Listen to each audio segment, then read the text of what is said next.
അപ്പം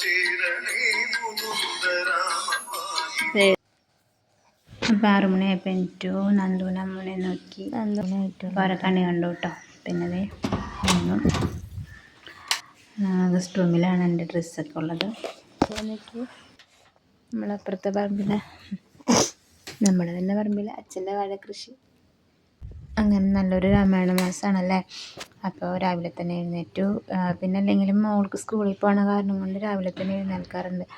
അപ്പോൾ പെട്ടെന്ന് ചോറും കറിയൊക്കെ ഉണ്ടാക്കണമല്ലോ. അപ്പോൾ എങ്ങനെ 2 തരം കറിയൊക്കെ ഞാൻ വയ്ക്കാറുണ്ടായിരുന്നു.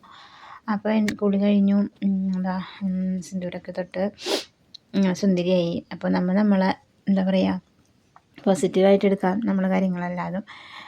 നമ്മളെ പറ്റിക്കാതെ, മറ്റുള്ളവരെ പറ്റിക്കാതെ നന്നായി ജീവിക്കുക അല്ലേ. ആർക്കും വിഷമം ഉണ്ടാക്കാതൊക്കെ ജീവിക്കുക അല്ലേ. അപ്പോൾ അങ്ങനെയൊക്കെയാണ് നല്ലൊരു കർക്കിടക മാസം, നല്ലൊരു രാമായണ മാസം ആവട്ടെ ഞാൻ ആഗ്രഹിച്ചുകൊണ്ട് എനിക്കു. അതേപോലെ തന്നെ നമ്മൾ രാവിലെ സിറ്റൗട്ടൊക്കെ തുടച്ച് അപ്പോഴേക്കും അച്ഛൻ മുക്കുറ്റിപ്പൂ കൊണ്ടുവന്നു. അങ്ങനെ അതൊക്കെ വെച്ചു. പിന്നെ വിളക്ക് വെച്ചതിന് ശേഷം മൂക്കുറ്റി അച്ഛൻ കൊണ്ടുവന്നു കേട്ടോ.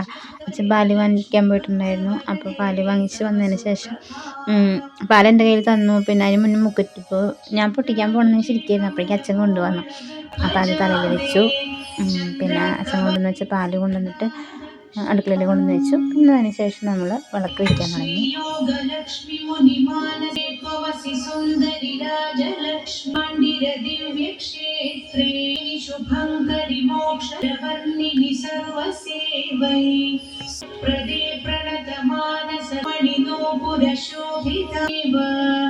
देवी त्वमेव विधिं त्वमेव सद्भाग्यदायिनी त्वमेव शुभप्रदात्री श्रीलक्ष्मी भक्तवरदे तव सुप्रभाते नमो आनन्दलीलाय कैवल्यहासे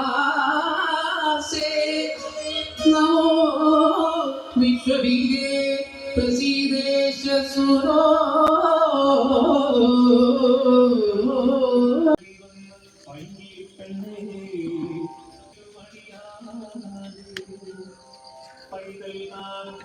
ഗണനായകൻ ബ്രഹ്മാത്മകൻ കാരുണ്യമൂർത്തി ശിവശക്തി വാരണം ചെയ്തിടുക. രാവിലെ ചോറും സാമ്പാറും കാബേജും പപ്പടവും വറുത്ത് വെച്ചിട്ട് 9 ആയപ്പോഴേക്കും ഞാൻ അമ്പലത്തേക്ക് പോന്നു കേട്ടോ. അപ്പോൾ നല്ല മഴയായിരുന്നു. പിന്നെ മുരുകൻ്റെ അടുത്ത് വന്ന് സങ്കടങ്ങളൊക്കെ പറഞ്ഞു.